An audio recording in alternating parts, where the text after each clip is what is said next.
Should the U.S. military ever lower its standards just to appear inclusive, or would that be a dangerous gamble that puts lives at risk? That's the explosive question Senator Tom Cotton and Pete Hegseth put on the table, and the answers could shape the future of America's armed forces. On one side, supporters point to decades of women already serving with honor, courage, and skill in combat zones.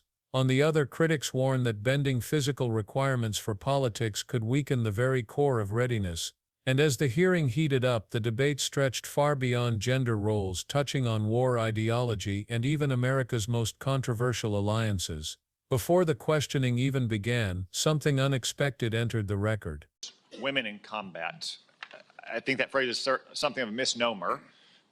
Many members of this committee have served in combat in the last 25 years, to include women and men. I'm sure all those men served with women, whether they were military police officers or they were pilots or whether they were intelligence analysts or medics or what have you. You served. I assume you served with women who were on the front lines as well. Is that correct? Yes, sir.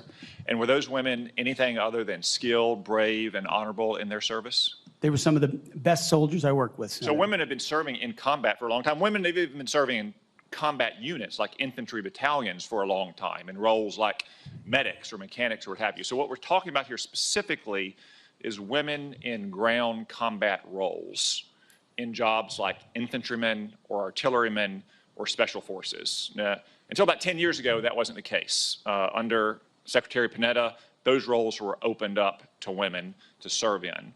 Has President Trump indicated at all that he plans to rescind or alter that guidance? You're correct to point out, Senator, that these are the decisions that the Commander-in-Chief will have the prerogative to make. He has not indicated to me that he has plans to change whether or not women would have access to these roles. However, I would point out, ensuring that standards are equal and high is of importance to him and great importance to me. Because in those ground combat roles, what is true is that the weight of the ruck on your back doesn't change. The weight of the 155 round that you have to carry doesn't change. The weight of the 240 Bravo machine gun you might have to carry doesn't change.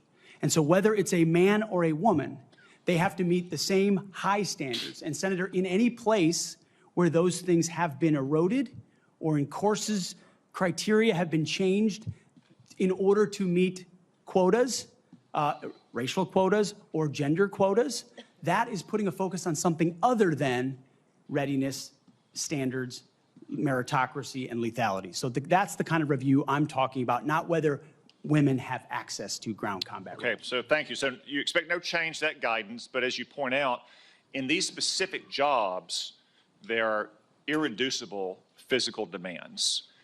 We expect our intelligence analysts and our mechanics to be physically fit in the military, but it's different when you're in the infantry or the artillery. You just mentioned a few things. Let me point it out.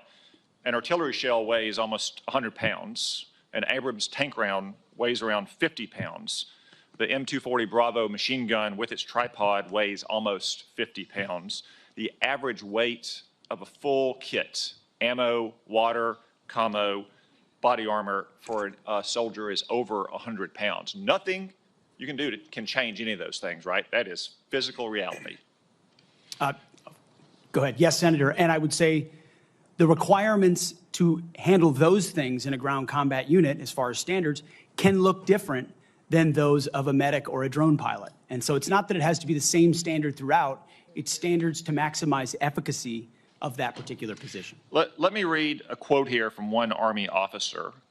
While it may be difficult for a 120-pound woman to lift or drag 250 pounds, the Army cannot artificially absolve women of that responsibility. It may still exist on the battlefield. The entire purpose of creating a gender-neutral test was to acknowledge the reality that each job has objective physical standards to which all soldiers should be held, regardless of gender.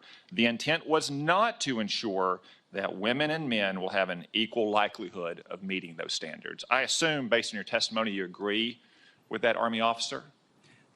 Absolutely. The standards need to be the same, and they need to be high, and they need to be set by the people closest to the problem set, closest to the understanding of what is required by that job.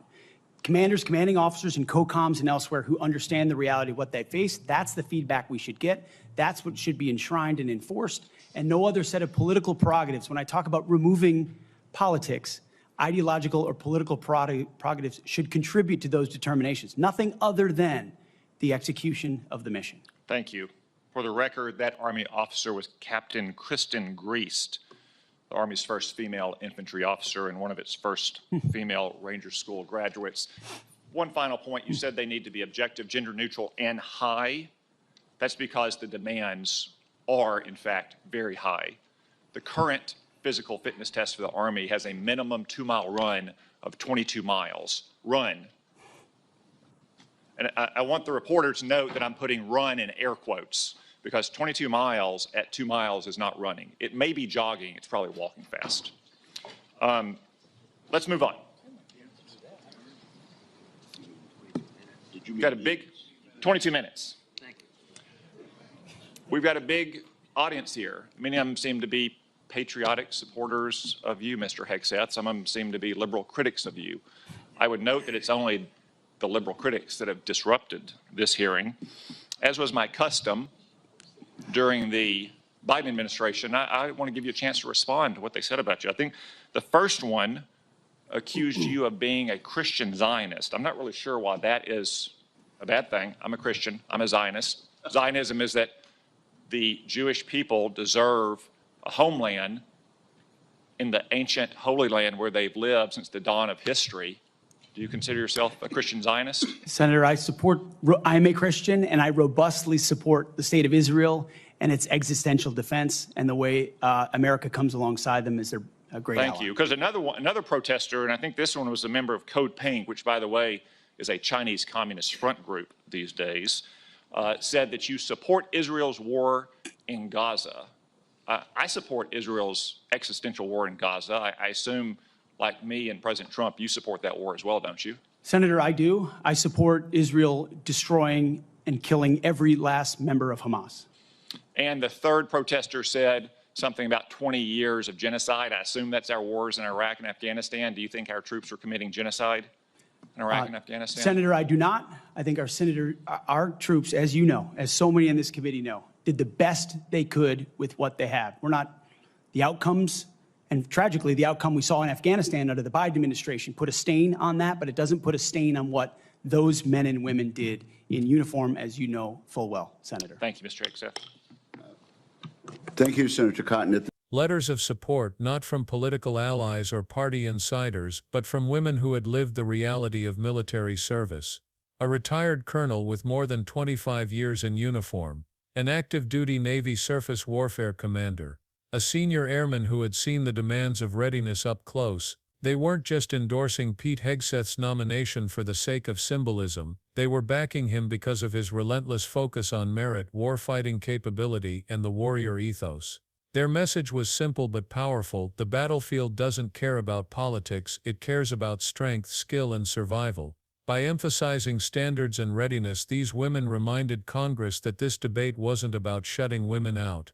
It was about ensuring everyone who wears the uniform can meet the unforgiving demands of combat.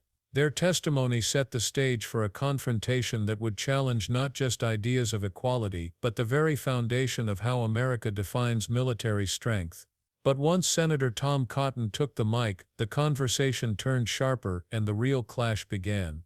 Senator Tom Cotton wasted no time setting the terms of the debate. For years he reminded the room, women have already served bravely in combat zones, as pilots, medics, intelligence analysts, and even in infantry battalions. No one could deny their courage or the risks they had taken. Cotton himself acknowledged it, pointing out that many of the best soldiers he knew were women who had faced the same dangers as men. But Cotton wasn't interested in symbolic recognition. He pressed further: the question now isn't whether women can serve, but whether standards are being upheld in the most grueling jobs. Ground combat roles where failure could mean death for the soldier next to you. This wasn't about titles or appearances, he argued, but about the realities of carrying 100 pounds of gear through mud, or dragging a wounded comrade under fire. By framing the issue this way, Cotton shifted the focus from equality to survival. His message was clear: the debate over women in combat isn't about inclusion, it's about whether America's fighting force remains lethal when it matters most. And that's where Pete Hegseth stepped in with his own warning. Pete Hegseth didn't dance around the question. For him, this debate wasn't theoretical, it was physics. A 155mm artillery round weighs close to 100 pounds. The M240 Bravo machine gun, with tripod, tips the scales at nearly 50. Add body armor, ammo, water and a full kit, and a soldier is hauling more than 100 pounds before even facing the enemy. None of that weight changes depending on gender. The battlefield doesn't care. Hegseth warned that once standards are bent, whether for gender, race or political quotas, the focus shifts from readiness to appearances. And that shift, he argued, is lethal. In combat, every soldier has to carry their load. If standards drop, lives are put at risk. His message was blunt: equality in access must never mean inequality in capability. By emphasizing gender-neutral high standards, Hegseth reframed the debate. This wasn't about excluding women, it was about ensuring anyone who earns the role can survive it.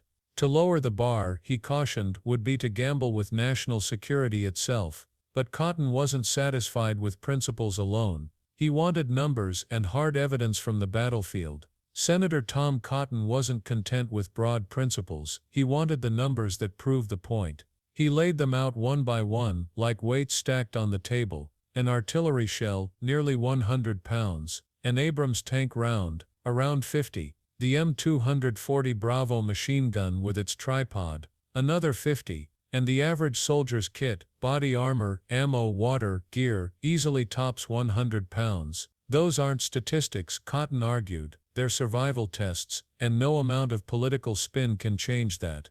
To drive it home, Cotton quoted an Army officer who spelled out the reality: while it may be difficult for a 120-pound woman to lift or drag 250 pounds, the Army cannot artificially absolve her of that responsibility. It may still exist on the battlefield. For Cotton, that line wasn't an opinion, it was truth written in blood and sweat. The senator's frustration was clear. He suggested that the Army's own fitness test had already been watered down, a jogging standard that barely resembled real combat conditions. If training is diluted here, he warned, what happens when the bullets start flying? But Cotton's argument wasn't just about weight and numbers, it was about politics creeping into the chain of command. For Cotton, the heart of the matter wasn't gender, it was politics. He warned that once political narratives start dictating standards, the military's credibility begins to erode. On paper, lowering requirements may look like progress. In reality, it's a gamble with human lives. In combat, there's no hiding behind quotas or carefully written press releases. Either a soldier can carry their load and fight under pressure, or the mission fails and people die. Cotton framed meritocracy not as a value to debate, but as a survival mechanism. The battlefield is the ultimate equalizer, and only those who can meet the brutal demands should wear the uniform. When commanders and combat veterans define the standards, the force remains lethal. But when outside politics interfere, the risk isn't just diminished readiness, it's soldiers going into battle unprepared. His message cut through the room: America's enemies won't grade on a curve, so neither should the Army. Standards shaped by reality, not ideology, are the only safeguard. And just when the debate seemed locked on combat readiness, it veered sharply into foreign policy, with Cotton making a declaration that shook the room. The debate took an unexpected turn when protesters broke into the hearing, shouting accusations at Pete Hegseth and Senator Cotton. One called Hegseth a Christian Zionist, as if it were an insult. Cotton seized the moment. Calmly but firmly, he declared that yes, he is a Christian, and yes, he is a Zionist, because he believes the Jewish people deserve a homeland in their ancient land. For him, supporting Israel wasn't just about strategy, it was a matter of faith, history, and morality. Another protester shouted about Gaza, accusing Cotton of backing genocide. Cotton didn't hesitate. He said he fully supports Israel's war against Hamas, calling it an existential fight, one that must end with Hamas destroyed. His stance left no room for ambiguity. America's alliance with Israel, in his view, is both biblical and strategic, righteous and necessary. This exchange revealed more than just his personal beliefs. It showed how deeply ideology shapes policy. Cotton wasn't simply defending a military standard at home, he was tying America's warrior ethos to a global struggle he sees as good versus evil. But the protesters weren't finished, and their next charge went even further, dragging America's own wars into the spotlight. The next protester didn't hold back. Standing up in the chamber, they shouted that America had committed 20 years of genocide in Iraq and Afghanistan. The words landed heavy, echoing through a room already tense with debate. For veterans, commanders, and families of the fallen, it was a charge that cut deep. Pete Hegseth responded first, rejecting the accusation outright. He insisted U.S. troops fought honorably, often under impossible circumstances, with limited resources and shifting strategies. To label their sacrifices as genocide, he argued, wasn't just false, it dishonored the men and women who carried the burden of those wars. Senator Cotton backed him up, pushing the blame elsewhere. He pointed to the chaotic withdrawal from Afghanistan under the Biden administration, calling it a stain on America's reputation. But he was careful to draw a line. The failure of leadership, he said, does not erase the honor of those who fought. Together, Cotton and Hegseth reframed the narrative. The wars weren't moral failures, they argued. They were struggles where American troops did their duty, even when Washington faltered. And with that, the hearing's focus widened. It wasn't just about combat standards anymore, it was about the very soul of America's wars. By the end of the hearing, one thing was clear: this wasn't just a debate about fitness tests or gender roles, it was a clash over the identity of the U.S. military itself. Senator Tom Cotton and Pete Hegseth argued that readiness, merit, and the warrior ethos must remain untouched by politics. Their warning was simple: lower the bar, and America risks not only its credibility but its survival. But layered within the testimony were deeper currents. From female veterans backing Hegseth to Cotton's blunt embrace of Christian Zionism and his defense of Israel, the conversation blurred the line between domestic military policy and global ideology. The accusations about genocide in Iraq and Afghanistan revealed how America's wars are still fiercely contested, even inside its own halls of power.